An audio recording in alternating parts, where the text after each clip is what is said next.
Hola Lola, muy buenas. Hola Juan, ¿qué tal? Encantada de volver a verte. Igualmente. Además, nos conocimos por una historia curiosa, ¿verdad? Sí, yo estaba terminando mi segundo camino de Santiago porque hice el camino francés y esta vez terminaba el camino del norte y allí te encontré en Santiago de Compostela, que estabas allí, hicimos una entrevista justo el día que terminaba ese camino que para mí era un día súper mágico y con una energía increíble. Nos conocimos ahí y hasta hoy. Ujú. Sí, sí. Sí, fue porque esos días estaba haciendo como unas entrevistas a peregrinos Sí. y un poco en relación pues, con el canal que tenemos aquí, en Vivir desde el Ser, relacionado más con esta parte más espiritual o de trascendencia del ego, de trascendencia de nuestro personaje. Pues el camino, como tú también has podido comprobar, pues a veces nos lleva a esa parte de como de mayor apertura, ¿no? Quizás. Claro, o sea, hay muchas maneras de hacer el camino. Hay gente joven que lo hace pues para ligar y tal, pero yo siempre digo que sea cual sea el camino, siempre te va a enseñar algo. O sea, porque es un encuentro contigo mismo, porque tú tienes que ir caminando paso a paso, te duelen los pies, te duele la mochila y por mucho que la intención sea muy alejada de la espiritualidad, yo creo que el camino te lleva a esa parte espiritual de reflexión. Son muchas horas caminando, no vas hablando todo el rato. Entonces, para mí el camino tiene una connotación muy, muy importante porque yo lo inicié gracias a una amiga que me dijo 20 y justo a mi madre le habían detectado Alzheimer, ¿no? Entonces, pues, yo estaba pasando una época muy dura, muy difícil para integrar esto y el camino a mí me ayudó, pero muchísimo, muchísimo para reflexionar acerca de mi vida. Entonces yo tenía un propósito que era el poder aceptar esta realidad, ¿no? Y para mí el camino es mágico. De hecho, soy una peregrina. Cada año con unas amigas hacemos una semana, ¿no? Nos reencontramos en el mismo sitio que lo dejamos y es fantástico, ¿no? Y entonces el camino siempre te va enseñando cosas y vas aprendiendo acerca de ti misma, acerca de los demás, acerca de tus juicios, tus creencias. Te vas deshaciendo de cosas y vas incorporando otras. Por eso yo recomiendo el camino a todo el mundo. Ujú. Genial. Pues Lola, tú eres, bueno, cuéntanos tú mejor tú, Vale. ¿quién es Mira, Lola? yo soy la tercera de 7 hermanos. Vengo de una familia numerosa, un padre militar y una madre como muy creativa y budista. O sea, eran dos mundos así un poco diferentes, ¿no? Entonces yo me matriculé en la Facultad de Psicología porque tenía fobia a hablar en público. Me costaba mucho el expresarme en público. Entonces estudié psicología, me gustó, pero bueno, me faltaba como muchas herramientas y realmente la carrera o el desarrollo personal empieza una vez que terminas la carrera, ¿no? Luego hice 3 años de educador especializado en marginación social, donde ahí ya empecé con las terapias psicodramas, psicomotricidad. Entonces ya empecé a ver cómo había otra realidad diferente a lo académico, ¿no? Y después ya empecé con la PNL, la programación neurolingüística. Estuve como 5 años haciendo todos los cursos de PNL hasta llegar a ser training en programación neurolingüística. Luego, pues también, bueno, llegaron las regresiones, que para mí me abrió un mundo increíble, pero empecé, fíjate, por el control mental. Mi madre fue una mujer muy anticipada a su tiempo, entonces ella fue la primera que hizo control mental y luego ella me lo transmitió a mí, ¿no? Entonces ahí ya empecé a ver el poder de la mente para crear tu propia vida, para desarrollarse. Luego otra persona que a mí me influyó muchísimo y que generó un cambio muy grande en mi vida fue Luis Hay, ¿no? Tus pensamientos crean tu vida. Cómo la manera de pensar iba a influir en lo que tú atraes. Y entonces se abrió un mundo increíble. Luego ya entraron las regresiones, las constelaciones familiares y ahí pues estoy yo, ¿no? Y tener una madre budista pues también me ha llevado a una búsqueda espiritual muy, muy grande a través del budismo, pero yo no soy budista, ¿eh? Pero sí la espiritualidad, la meditación y también uno de mis profesores, Suajito, de constelaciones familiares, él da clases en la India, en Pune, en el centro de Osho. Y también me fui allí y fue muy impactante porque aparte de las terapias hay una parte muy importante ahí que es el tema de la meditación. Entonces ahí hay como cantidad de meditaciones diferentes y entonces puedes ir probando todas y lo acompañas con el trabajo terapéutico. Mi profesor decía, podemos vivir sin terapia, pero no sin meditar, ¿no? Entonces, lo importante que es la meditación. Entonces, siempre me considero una buscadora, ¿no? Una buscadora espiritual, una buscadora personal, una buscadora familiar, donde intento, pues, llega un momento en que piensas que tú puedes con todo, ¿no? Y piensas, todo depende de mí. Pero luego te das cuenta de que no todo depende de ti, que caminamos, tenemos un propósito, una misión de vida. Yo creo mucho en la espiritualidad, de los ángeles, entonces que siempre vamos acompañados, ¿no? Y que vamos caminando y que a mí me gusta mucho la frase de Paulo Coelho, ¿no? Cuando una persona va en busca de su historia personal, todo el universo se confabula para ayudarle, ¿no? Y después también caminamos con la fuerza de los ancestros, ¿no? De ir caminando y saber que están ahí, que nos acompañan, bueno, seres de luz, guías y ancestros que caminan con nosotros a cada paso que damos en la vida. ¿Y qué significa esto, Lola, de que dices de Paulo Coelho? Esto de aquel que busca su historia personal, ¿a qué te refieres? Claro, cada persona no es que tenga una única misión en la vida, ¿vale? Porque tu misión de vida puede ir cambiando a lo largo del tiempo. Yo hubo un tiempo que me dediqué a la moda y para mí eso fue fundamental porque me ayudó mucho a relacionarme con los demás. Pero llegó un momento que todo eso yo sentí un vacío muy grande, muy grande. Y siempre decía, quiero dejar esto y volver a la psicología. Porque ya la moda ya no, ya había pasado, ¿no? Es como cuando las relaciones a lo mejor tienen un tiempo de caducidad o los trabajos. Pues este trabajo ya tenía un tiempo de caducidad, pero yo no daba el paso. Y entonces fue cuando enfermé. Y ahí la enfermedad fue lo que me hizo retirarme porque tuve tuberculosis a los 35 años. Entonces esto me obligó, yo siempre decía, tengo que volver a repasar todo lo de psicología, todos los cursos que he hecho, tengo que repasarlos, pero nunca tienes el tiempo y entonces la enfermedad, la tuberculosis, me mantuvo aislada un mes y medio, sin contacto con los demás, entonces cuando pasas tantas horas en aislamiento, aparte antes no había ni Netflix, nada de esto, entonces ahí yo me dediqué volví a estudiar, ¿no? Y entonces ahí yo vi una lucecita donde dije, ya sé lo que quiero ahora. Y había una parte de mí que dijo, la moda está bien, pero ya no vibraba con eso y había la vibración de dedicarme a ayudar a los demás, que era para lo que había estudiado. Pero yo no estaba siguiendo ese camino. Entonces, cuando ya di un sí a lo que yo estaba sintiendo, es como que todo empezó a aparecer a mí, porque yo me matriculé en un curso de programación neurolingüística donde yo no tenía el dinero, entonces no fui al curso y fíjate en la magia, entre comillas, el organizador vino a mi casa a buscarme y le dije, mira, pues el tema era que no tengo el dinero para ir y me lo facilitó, me dijo, mira, confío en ti y me lo vas pagando a medida que vayas trabajando. Yo me quedé alucinada porque le dije a esta persona, es que me conoces de un curso de fin de semana, no sabes si yo voy a cumplir esto. Y me dijo, me fío de ti.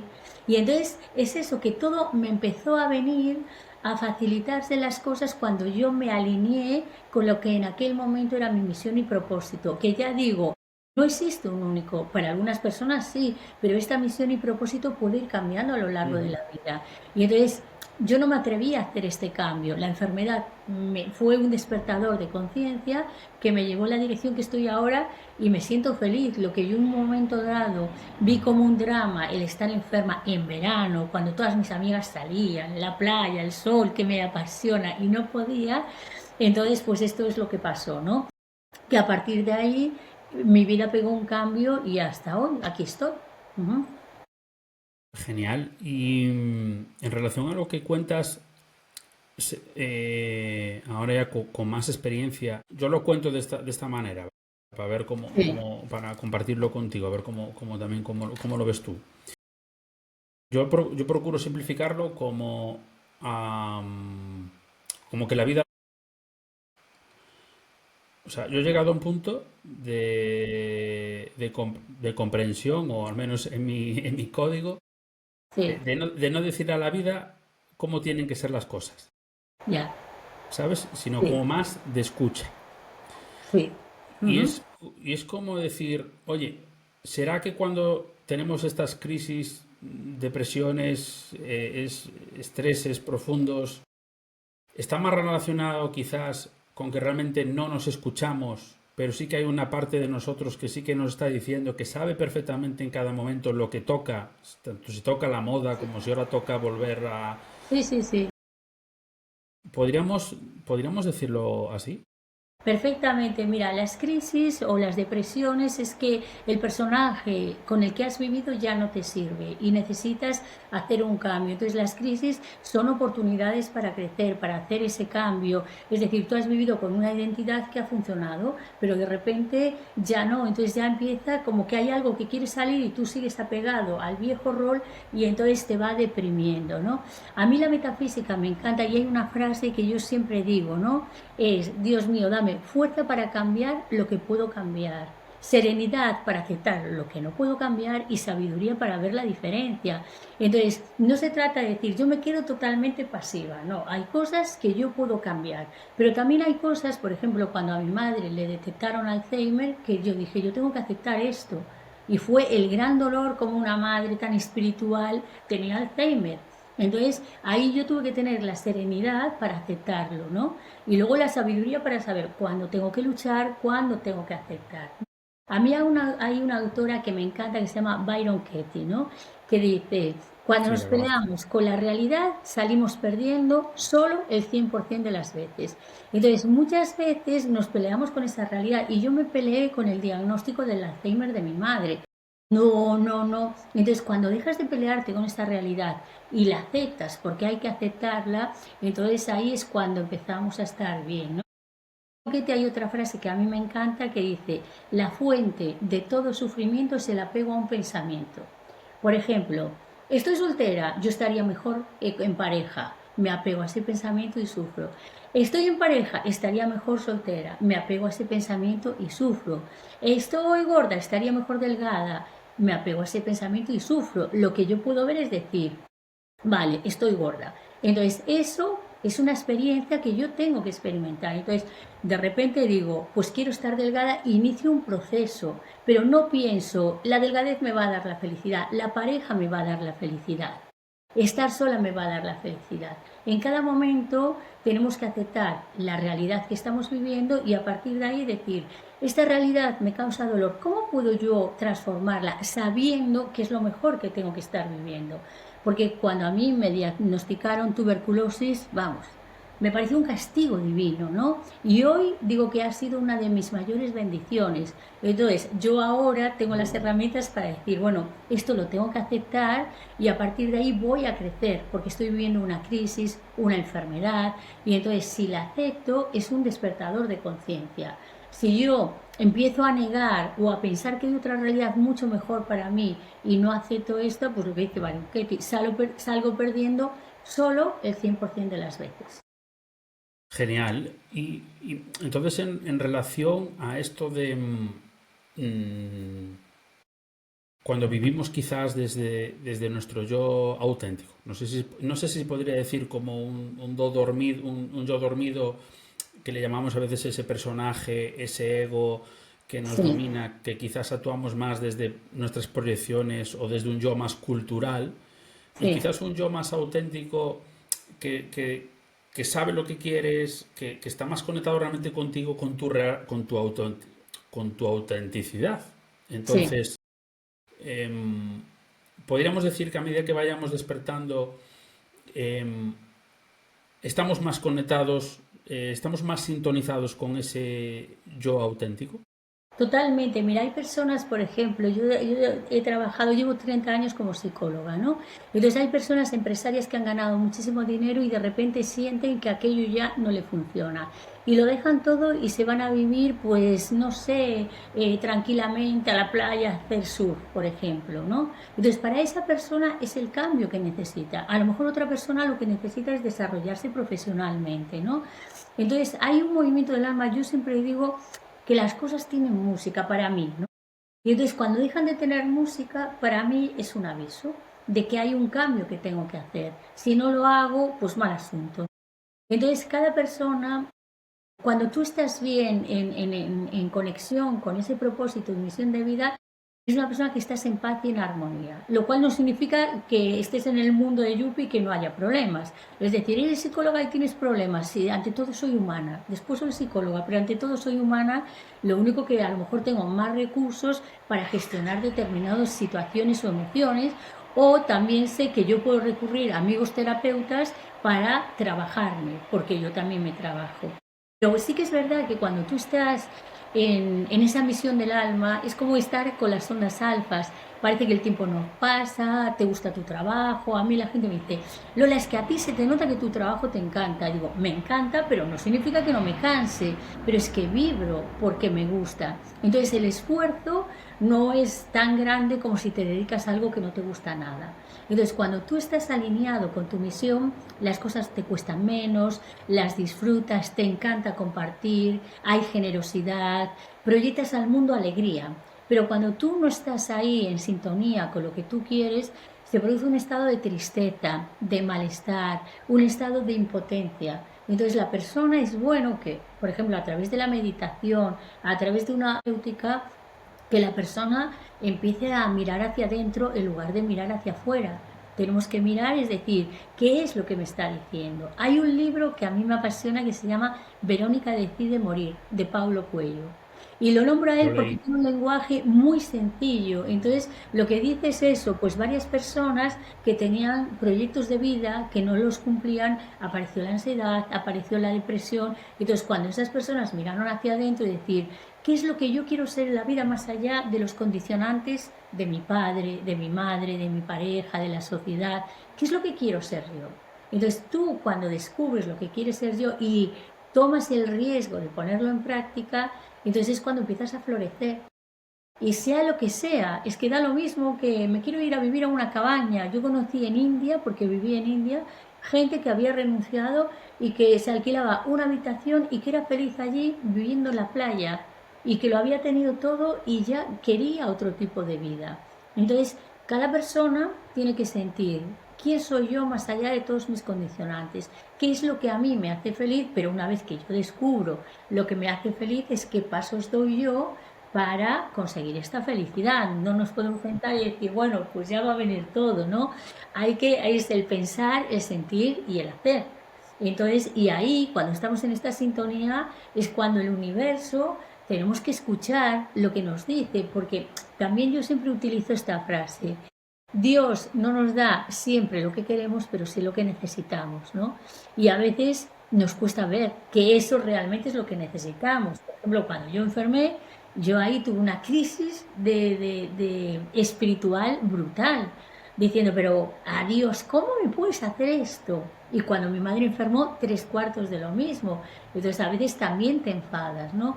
Luego a lo largo del tiempo, en perspectiva, ya lo puedes ver y ves la bendición que hay detrás de cada adversidad. Porque es verdad, detrás de cada adversidad hay un beneficio igual o superior si sabes verlo. Si te quedas en el victimismo, en el dolor, en el sufrimiento, entonces pues caes en el rol de víctima y la víctima solamente va a sufrir. Pero si tú vives ese dolor, porque no somos máquinas, es decir, por mucho trabajo personal que hagamos, somos seres emocionales, entonces yo puedo sentir rabia, enfado, dolor, pero aprendo a gestionar todas esas emociones para poder tener calidad de vida. Entonces digo, venga, pues esto me está sucediendo, me causa dolor, pero una vez que yo integro el dolor o saco la rabia, digo, ¿qué acciones puedo hacer para lograr la felicidad en mi vida? Entonces eso sería un poco el proceso. Vaya. Y en ese sentido, podríamos diferenciar, ¿cómo podría diferenciar una persona cuando está actuando desde ese yo cultural, yo programado, a ese yo auténtico? ¿Cómo puede saber? Cuando la persona viene y tiene una crisis, es decir, si tú estás con tu yo auténtico, aunque haya adversidades, estás bien, estás contento, estás en sintonía, ¿no? Y dices, bueno, y hay como un optimismo y una alegría vital, ¿vale? Y si estás mal, sabes que esto lo vas a superar. Cuando tú estás con un yo impostado o condicionado, llega un momento que pesa, que caminas por la vida como con una mochila de muchos pesos, ¿no? Y entonces no encuentras la felicidad, no encuentras el sosiego, aparece la depresión, la ansiedad, la tristeza, un levantarte y decir, ¿y para qué?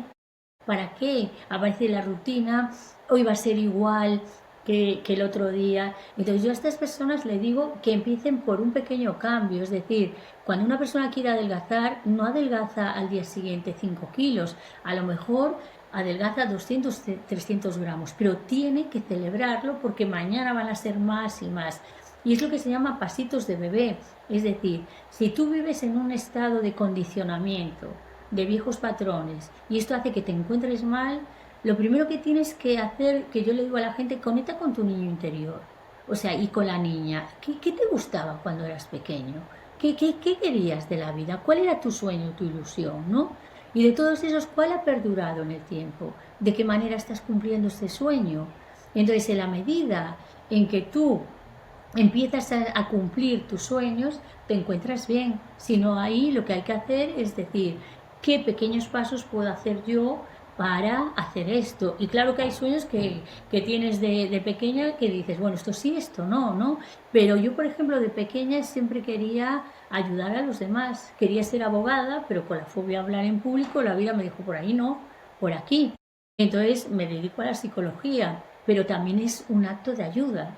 Y entonces, en ese sentido, yo estoy en sintonía, ¿entiendes? Entonces, pero a veces también cuando yo estaba en la moda, en aquel momento dejé de estar en sintonía.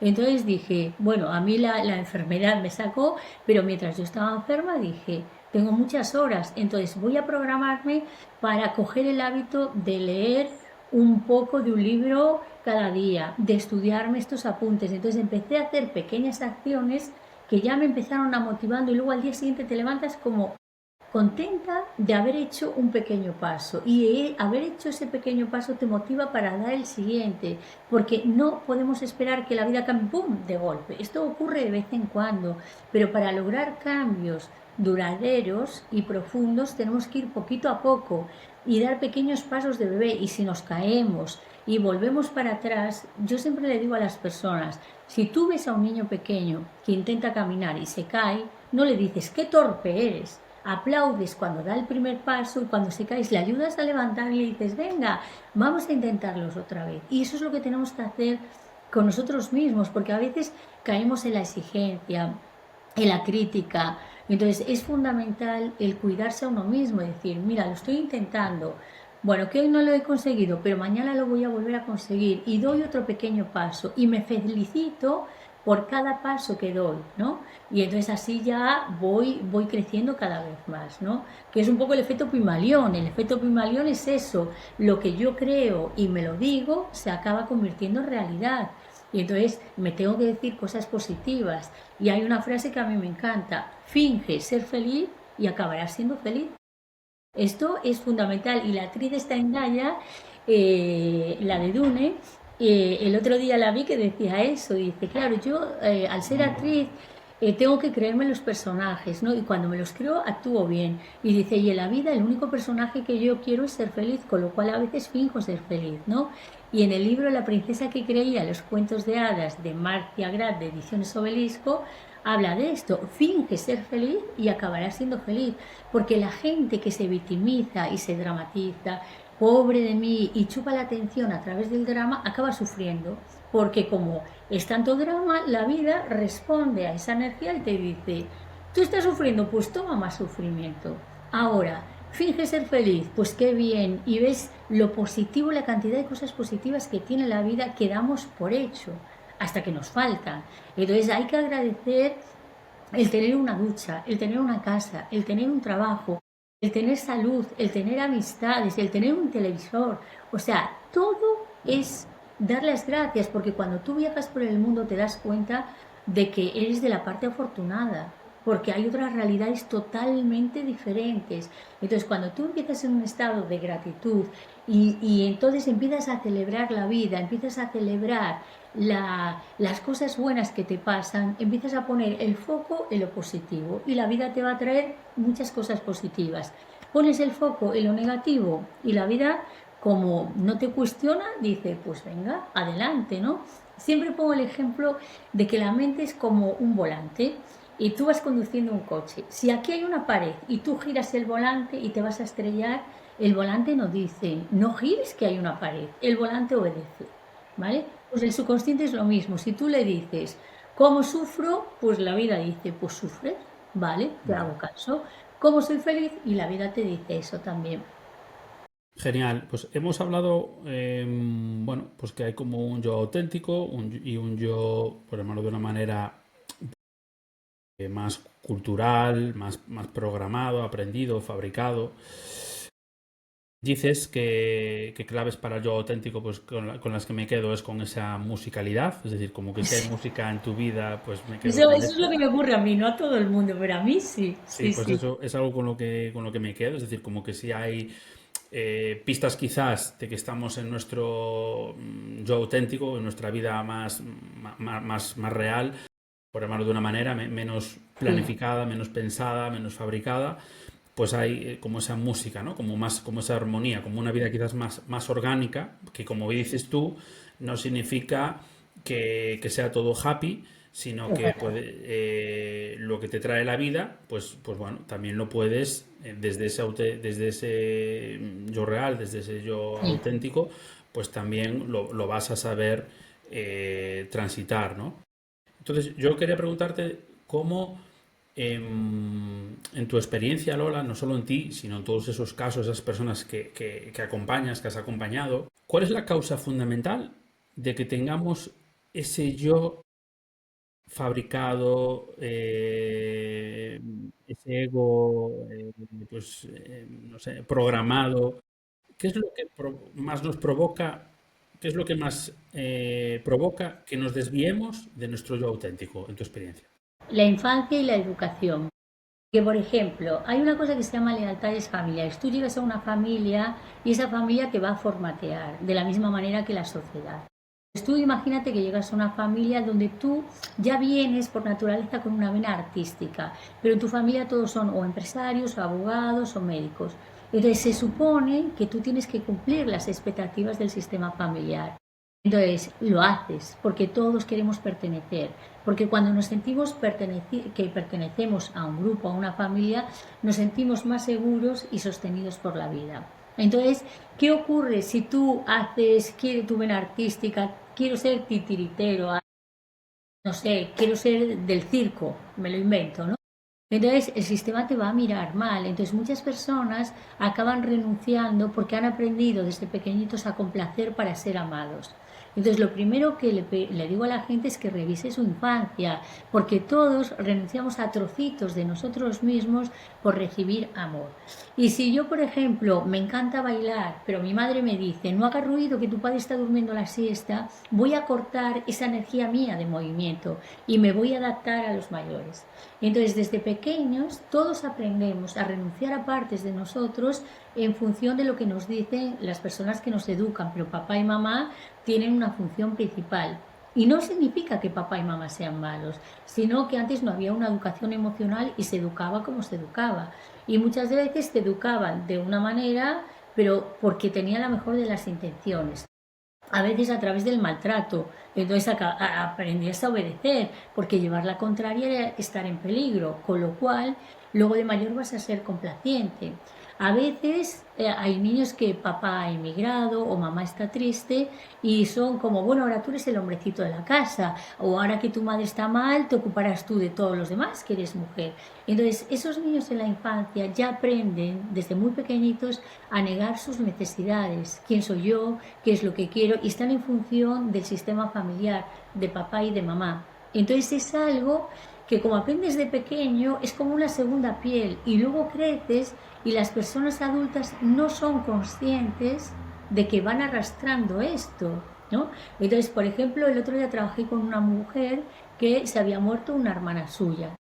Y entonces la madre siempre la trataba de una manera especial. Digo, pero tú te das cuenta que has tenido que complacer siempre a tu madre para llenar el vacío de tu hermanita muerta. Ella no era consciente porque ya había nacido con esta impronta. Pero cuando empezamos el trabajo a través de la visualización y una meditación, entonces ella se dio cuenta de todo esto. Dijo, es verdad, Entonces, claro, son patrones que si yo nazco con una mochila aquí, luego alguien me dice, ¿llevas una mochila? Dirá, pues para mí es normal porque desde que nací voy con esta mochila. Entonces, por eso es tan importante el conectar, el repasar, ¿no?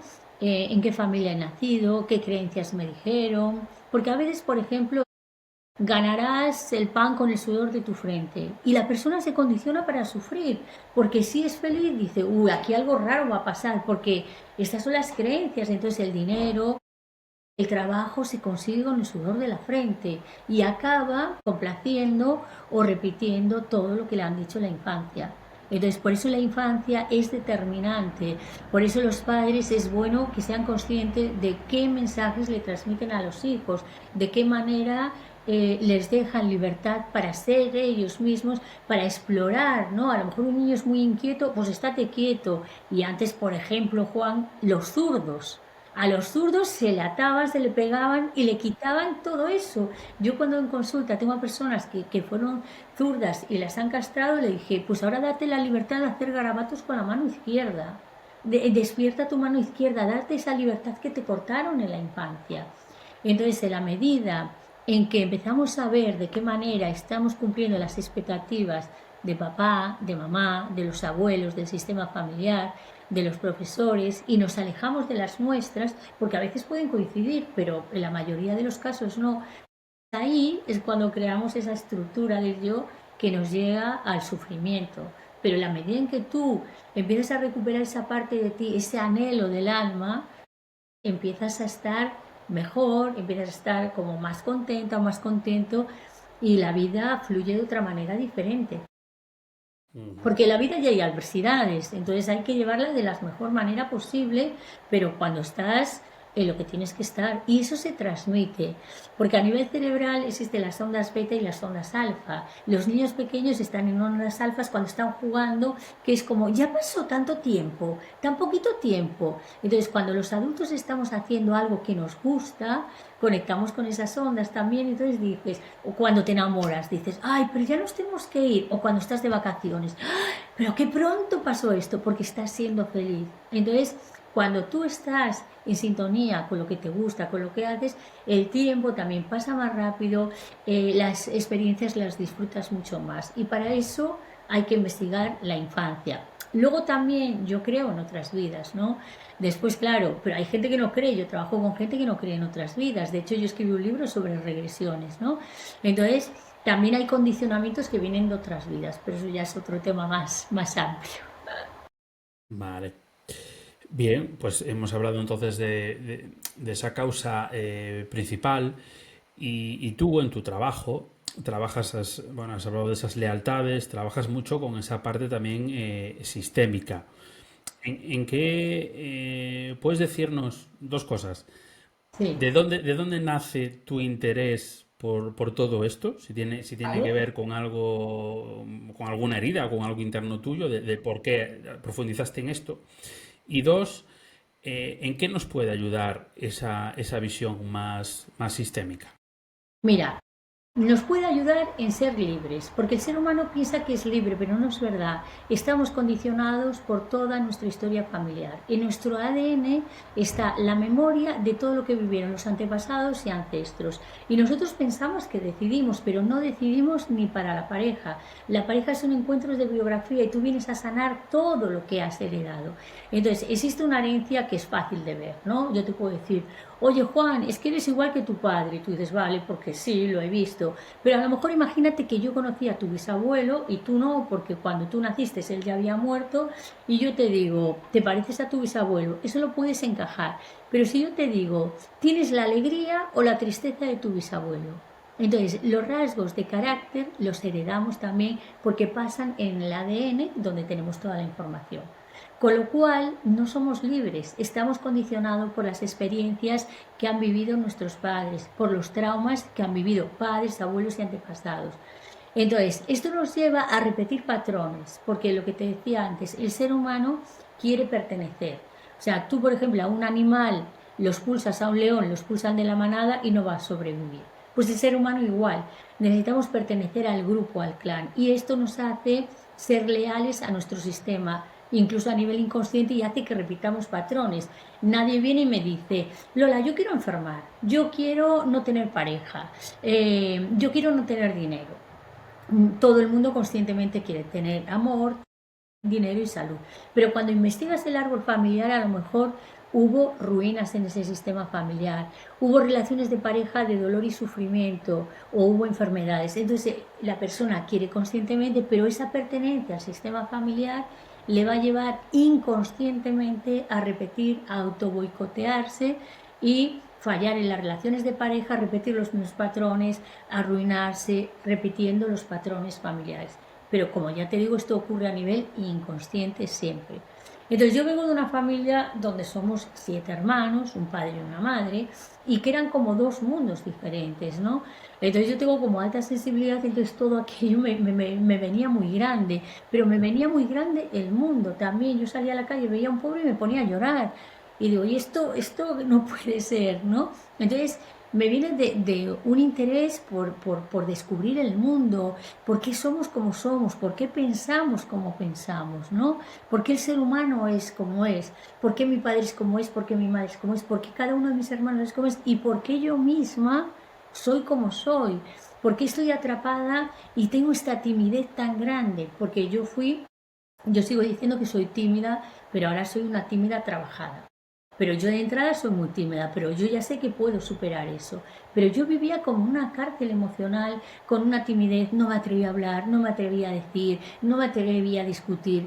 Y entonces llegaba un momento que yo sentía, no quiero vivir en esta cárcel, tengo que hacer algo para salir de esta cárcel.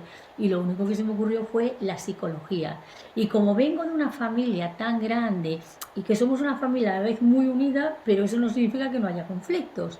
Entonces un poco el entendimiento de todo esto, de por qué eso, mi padre funcionaba como funcionaba, mi madre también. Entonces algo me resonó cuando yo conocí las constelaciones familiares, que es trabajar a la familia, es la terapia sistémica. Cuando yo la conocí, esta terapia, tú sabes, como cuando te enamoras de una persona, pues me enamoré de la terapia. Entonces dije, por fin empiezo a entender por qué yo actúo de esta manera, por qué he tenido estos miedos, por qué aquí actúo aquí, por qué mi familia enferma. Entonces me dio una comprensión tan grande que para mí fue entender muchas cosas que me estaban pasando para poder tener libertad. Y entonces a partir de ahí empecé a desprogramar cosas y digo, qué bien, porque me voy encaminando hacia la vida que yo quiero tener. Lo cual no significa que no tenga mis crisis, que no tenga mis problemas, que no tenga mis retos, pero lo que hace esto es cada vez me da más libertad de acción, de decir, ¿qué persona quiero ser yo? ¿De qué manera, pues si en mi familia ocurrió esto, de qué manera yo puedo cortar este patrón para ser la persona que quiero ser? Si en una familia todo el mundo gana el dinero haciendo un trabajo que no le gusta y yo hago un trabajo que me gusta, cuando yo sano esto, sano a todos mis descendientes, pero también sano a todos mis ancestros. Porque la familia es como un lago, ¿vale? Yo tiro una piedra en el centro y va a haber una onda expansiva que aparece por todos los lados. Entonces, mi movimiento va a generar un movimiento general. Y nuestros ancestros antepasados no tuvieron la oportunidad de hacer muchos cambios, nosotros sí. Entonces, cuando lo hacemos, por ejemplo, tú imagínate mujeres que no tuvieron ni voz ni voto, mujeres que fueron sometidas a un patriarcado machista y de repente una mujer logra esa libertad, logra posicionarse en el mundo, ser independiente económicamente. Entonces, cuando una sola persona lo logra, todas las mujeres lo logran, pero igualmente los hombres no lloran, los hombres tienen que ser duros y de repente hay un hombre que dice, no, pues yo soy sensible, yo puedo llorar, me duele esto, yo tengo la sensibilidad. Entonces cuando un solo hombre lo logra, eso libera a futuras generaciones, pero también a todos los hombres que tuvieron que estar condicionados por un arquetipo, porque la condición es para la energía femenina y masculina. Las Claro. mujeres tienen que ser así, pero los hombres también, tú tienes que llevar el dinero a casa, tú tienes que ser duro en la educación de tus hijos. Y a lo mejor tú eres una persona sensible que te gusta jugar. Yo me acuerdo que hace años ningún hombre llevaba un cochecito, ni llevaba las bolsas de la compra, era de las mujeres. Y ahora ves a esos padres tan entregados con sus hijos, que es maravilloso que muestre su sensibilidad, el jugar, pero esto antes se delegaba a las mujeres. Entonces, hay que romper todos esos patrones porque liberamos a todos aquellos hombres o mujeres que vivieron atrapados en esos condicionantes. Claro, y entonces, por ejemplo, en cuanto a patrones que hablas, un patrón que a lo mejor es recurrente, que lo habrás, seguro que lo habrás trabajado en terapia, en cuanto a dinámicas, por ejemplo, de pareja, con esto Sí, de lo dejo, no lo dejo, esto que decías antes, pues, ay, pues estaba mejor soltero cuando tengo pareja. Y cuando no tengo pareja, uy, creo que estaría mejor con pareja. sí. Eh, estos patrones de estando en pareja, de ese pensamiento recurrente, lo dejo, no lo dejo, o lo dejamos, luego volvemos, luego lo volvemos a dejar. Sí.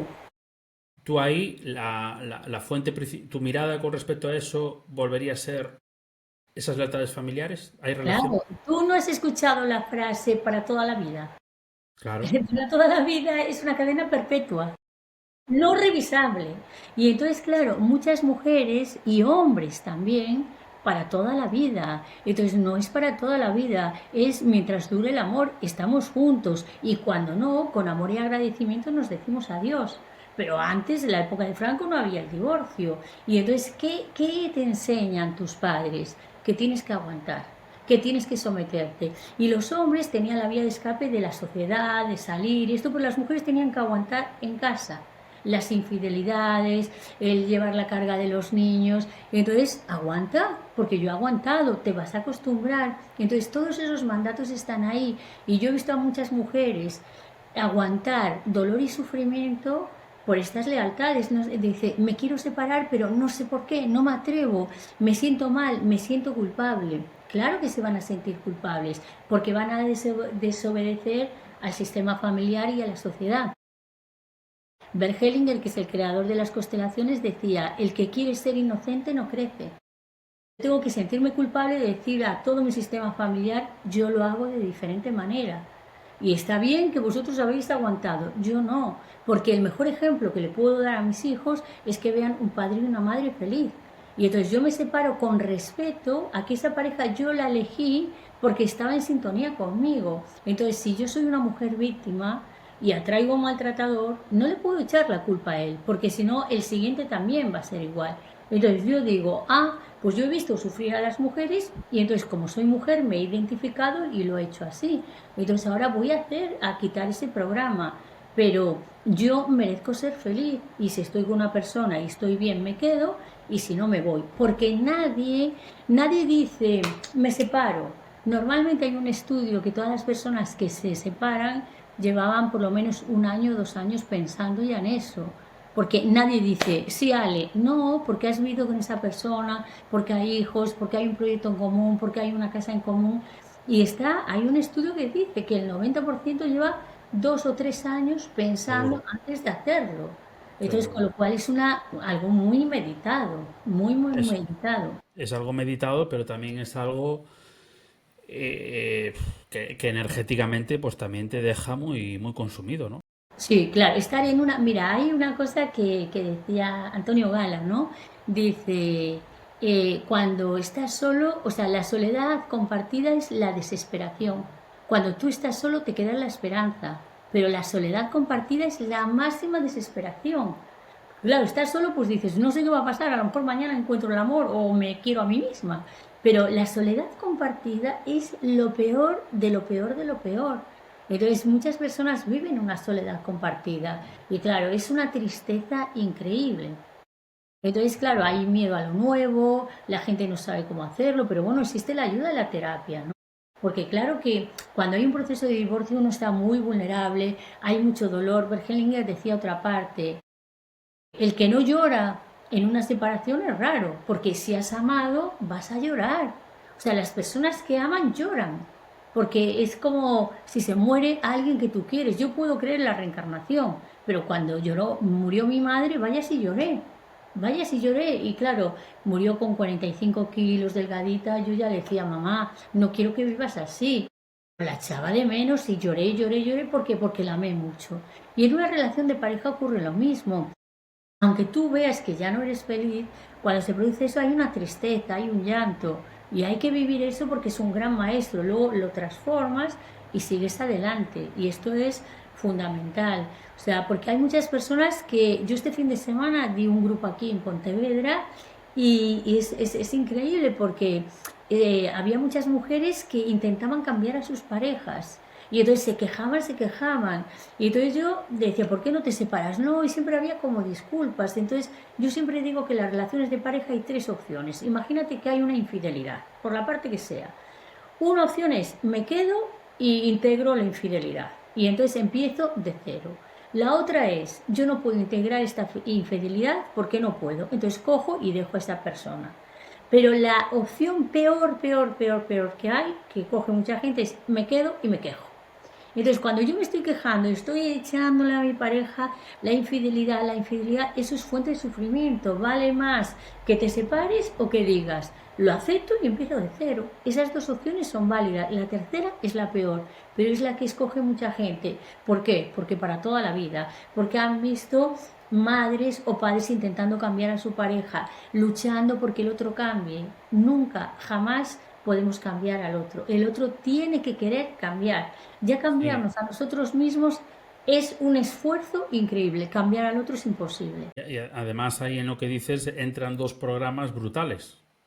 Claro, Entra en el programa, por un lado, de la víctima, sí, el que se ha sentido pues que le han sido infiel, y el otro, por otra parte, al otro le estoy invitando a que le entre el programa de la culpa. Es sí, sí, decir, estoy con mi pareja, pero claro, se queja, pero claro, como le fui infiel, pues tengo que permanecer ahí. sí. Entonces al final es como un ciclo, un círculo vicioso, porque Y tú además también ocurre una cosa, perdona, ocurre una cosa. Al que le han sido infiel se siente víctima y se siente con derecho a juzgar al otro. Entonces, Bergelinger lo decía, ¿no? La venganza con amor, ¿no? Porque hay que compensar, porque si no hay justos y pecadores. Entonces, el pecador es el infiel y el justo es el que le ha sido infiel. Entonces, el justo se cree con derecho a aplastar eternamente a la otra persona y se acaba convirtiendo en su verdugo. Entonces, hay que equilibrar esa relación porque si no, los que arruinan las relaciones son los que se creen con justicia para, como me has hecho esto, yo te devuelvo todo esto, pero yo le pongo un lacito rosa de la inocencia. Y entonces, claro, al final esa persona acaba destruyendo la relación. Sí, sí, entonces, al final, si volvemos a enlazar lo que decías de que una pista de que esté con mi yo auténtico es que mi vida tiene esa música, ¿vale? sí, Tiene esa armonía. Por contra, una señal de que no estoy en mi yo auténtico es lo contrario, es decir, si me siento mal, si estoy en una vibración así baja, como de queja, o de culpa, o sea, tristeza ahí prolongada o lo que sea, oye, igual esto me lo tengo que atender yo. Igual no es, igual ya no, igual me tengo que sacar al otro o la otra de la ecuación. Igual tengo que decir, sí, oye, ¿no? ¿Cómo estoy yo? O sea, sí, sí, sí. ¿no? Fíjate, Juan, que acabas de decir una cosa que es muy interesante, vibración baja. Está demostrado que los pensamientos positivos son muy ligeros. Los pensamientos negativos tienen baja vibración y son pesados. Y cuando son pesados, como estamos pensando todo el día, tenemos una vida pesada. Una vida que estás cansado todo el rato, porque los pensamientos son energía y tienen vibración. Y está claro que el pensamiento positivo es ligero, es, eh, es fácil, es fluido, pero los pensamientos negativos son totalmente densos, te hunden, te chupan energía, son como vampiros. Entonces, por eso, si tú estás culpabilizando al otro, estás diciendo mi vida es horrorosa porque mi pareja me fue infiel, entonces estás recreando el pensamiento negativo, estás bajando tu vibración. Si tú dices, ¿puedo trascender esto? Me quedo. No puedo, pues cojo y me voy. Pero tengo el valor de cambiar mi vida. Tengo el valor, porque me quedo y me quejo, lo que haces es crear pensamientos negativos que están todo el día machacándote. Entonces tu vida es la queja, es la culpa y es el dolor. Entonces, claro que duele que te sean infiel, por supuesto, pero una vez que has vivido eso, tú eliges qué hacer con el dolor, porque en la vida va a haber dolor. Es como cuando tú vas al dentista, que te anden en la boca es un poco doloroso, ¿vale? Entonces, hay el dolor real. pero yo puedo decir, me va a doler, me va a doler, me va a doler. Entonces, a este dolor real, yo le añado el dolor añadido que es innecesario. Entonces, la infidelidad ocurrió aquí. Si yo me quedo y me quejo, le estoy añadiendo cada día el dolor. Y lo que dice Byron Katie, que decía, pero ¿qué es más dura? ¿La vida, que ocurrió una vez la infidelidad, o tu mente que cada día te están siendo infiel? Porque lo estás recreando con tu mente. Ocurrió una sola vez, pero en tu mente ha ocurrido 250.000 veces. Y este es el problema. Claro. Este es el problema. Ujú. Bueno, pues qué interesante, ¿no? Entonces, al final es como que también, si queremos ir a lo fácil, a algo práctico, es al final como que atiende solo tu vibración. O sea, que no va de nunca, o sea, tu sentir Ujú. nunca va de otro, ¿no? Claro, o sea, tú tienes que ver, porque la gente te puede dar consejos, yo igual como terapeuta doy consejos, ¿no? Pero al final le digo lo que es válido para ti. O sea, yo te estoy dando como abriendo más opciones para que tú decidas, pero al final la que decides eres tú. Y hay personas que eligen seguir sufriendo y yo lo tengo que respetar. Digo, bueno, a lo mejor, por ejemplo, hay gente joven, yo estoy trabajando con una chica muy joven que entra en relaciones tóxicas. Y entonces, cuando está en crisis, me llama, lo vemos y tal, pero yo sé que es demasiado joven, tiene mucha energía y va a seguir ahí.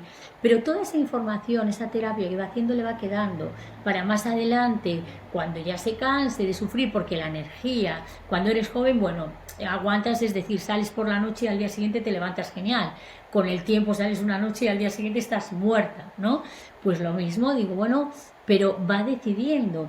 Pero también hay personas adultas que yo he trabajado un caso de una infidelidad increíble, pero que el hombre se aprovechaba de su dinero, le era infiel, ella lo pilló en casa con 3 chicas, tremendo, pero ella decidió seguir con él. Entonces yo le digo, mira, tu alma ha elegido esto y yo no sé, yo no soy quien para saber qué aprendizaje tienes que vivir tú ahí. Entonces, cuando tú quieras salir de todo esto, hay una salida. A lo mejor hay un aprendizaje que tú tienes que aprender a través de esta experiencia. Y yo no soy quien para decirte que está bien o está mal, porque sabemos que en el camino del alma, y yo siempre digo, no hay ni buenas ni malas acciones, solo es consecuencias.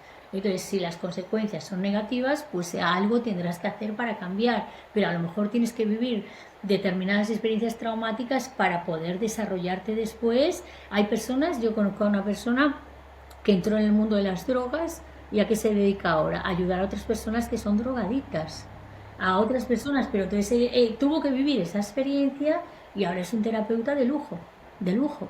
Ujú. Claro, sí, yo tenía un profesor también que nos decía eso, ¿no? Bueno, yo trabajé muchas cosas con temas de productividad y nos decía esto, de que si tú has pasado por algo duro en tu vida, sea lo que sea, a veces esa herida que has tenido tú, esa oscuridad que has tenido tú, si la has superado, independientemente a qué te dediques profesionalmente, sí puedes aportar un valor real al mundo, a las personas.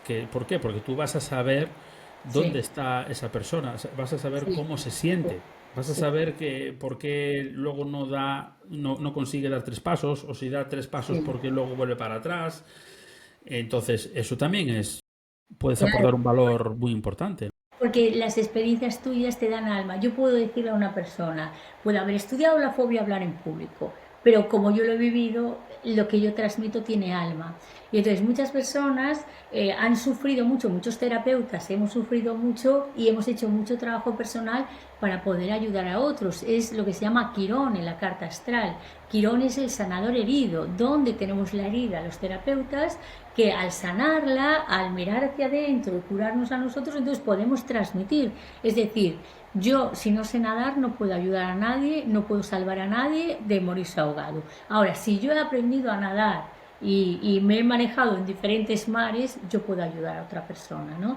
Entonces, también el pasar las adversidades te da una experiencia que si le das el enfoque positivo es detrás de cada adversidad hay el beneficio de un bien igual o superior. Y eso es real. Es decir, tienes una enfermedad, lo integras bien, tienes unos recursos. Pasas una ruina, sales de la ruina, tienes unos recursos. Y entonces el vivir esas experiencias, el transitarlas y el superarlas, te dan, yo siempre digo, alma, piel para poder transmitir a los demás. No será solo algo intelectual. Volviendo otra vez a esto de un personaje que me he creído, que que me he fabricado, a lo mejor relacionado con esto que comentabas tú, que, bueno, uno de nuestros grandes errores, por así decirlo, es que buscamos el amor. Hemos aprendido como a, no sé, como a lo mejor a prostituir es nuestro yo auténtico en busca de validaciones externas y demás.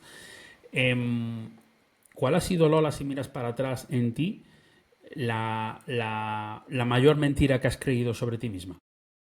Que no era suficiente. La mayor mentira es que no era suficiente, que tenía que exigirme más, hacer más y que no era válida. O sea, mi mayor mentira, esa timidez es lo que yo digo no es importante, me voy a quedar callada, no te expreses porque tú no vales para nada, no vas a hacer nada bien, no eres inteligente. Entonces yo esto me lo he repetido mucho y formó parte de mi timidez, un gran juicio interno acerca de mí de no vales. Esto también tiene que ver con la exigencia de los padres. Entonces, los padres lo hacen con la mejor de las intenciones, pero esta exigencia tienes que hacer más, parece que nada es suficiente. Y luego te lo acabas diciendo a ti mismo, porque nos tratamos a nosotros mismos de la misma forma y manera en que nos han tratado nuestros padres. Entonces ya no era ni mi padre ni mi madre, era yo diciéndome qué tontería vas a decir, no hables, no digas nada, cállate, mira, las otras amigas son mucho mejores que tú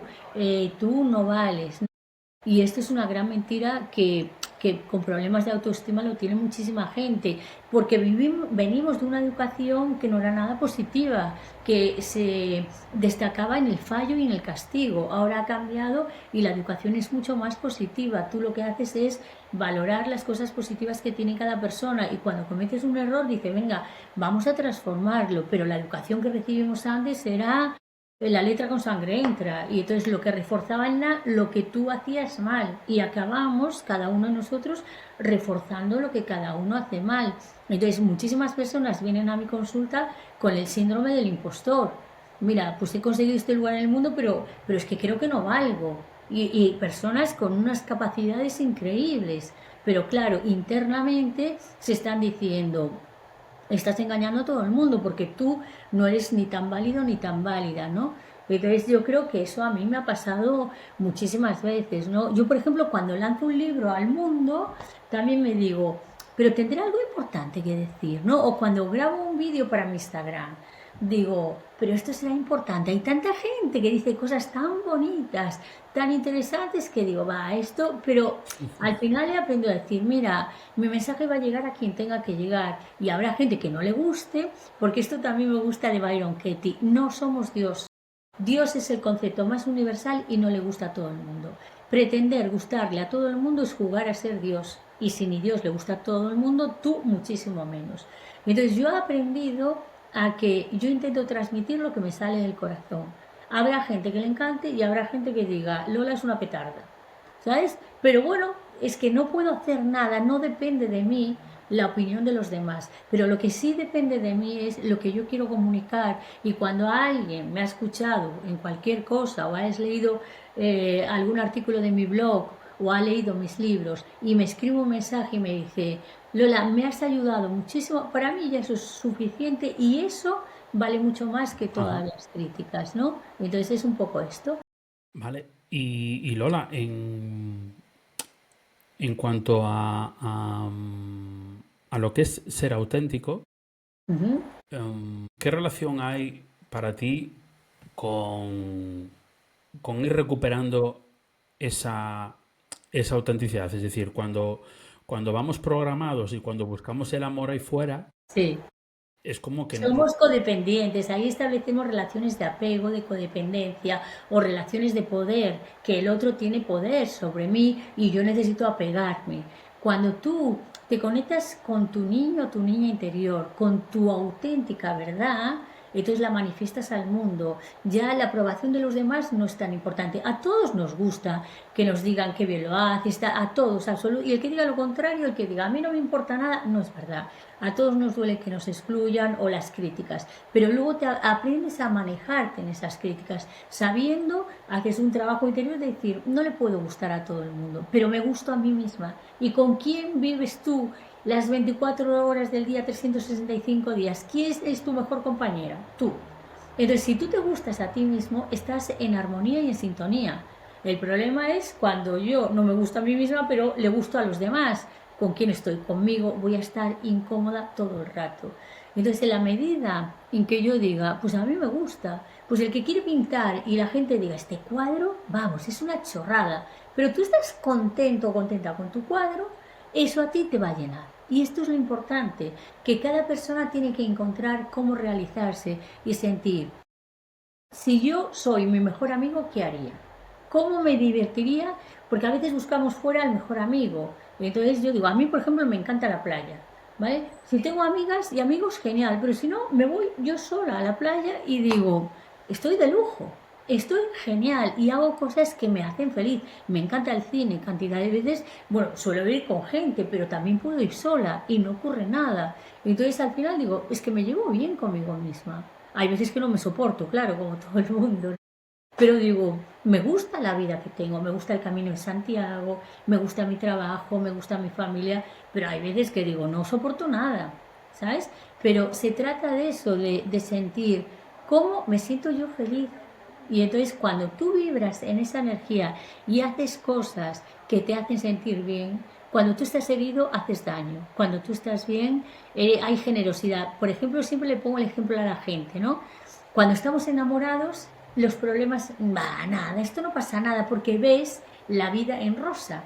Entonces relativizas todo, nada es tan importante porque vibras en la vibración del amor. Pero cuando estamos mal, todo es, te ves las arrugas, te ves el Michelin, ves que la casa necesita arreglo, ves todo lo negativo, ¿no? Entonces se trata de decir, estoy bien conmigo misma, o sea, estoy bien y estoy en constante evolución porque tampoco lo que vale es, ya está, ya llegué, ya estoy bien, vale, hoy estoy bien, pero luego la vida es cambio, entonces a lo mejor dentro de unos años tengo que cambiar, que es lo que te decía, yo estuve genial en el mundo de la moda, me divertí lo más grande, pero llegó un momento en que ya no sentí esa música interna que yo escucho y digo, igual que vivir en Pontevedra. Pontevedra me parece una ciudad maravillosa y soy feliz cada vez que vengo. Pero una vez dije, ya como una planta necesito trasplantarme, me fui a Barcelona, pero no porque no me gustase Pontevedra, porque esa música cesó. Y Ujú. entonces digo, pues es un cambio, ¿sabes? Y entonces yo Vale. creo que son esos movimientos. Y bueno, ya terminando, Sí, a veces hay como una especie de péndulo de extremos, ¿vale? Imagínate un extremo que es el no me expreso, sí, ¿vale? Para encajar, sí. para ser aceptado, lo que sea. Imagínate que luego ya está el otro que es, oye, pues empiezo a leer, empiezo a como autodescubrirme y toda Sí. esa fuerza de aquí se pasa al otro extremo y es el yo me permito, el yo me expreso, es que yo me tengo que, no, esto Eso es es la porque arrogancia espiritual, sí. exacto, es como el otro extremo que no deja de ser también otro extremo.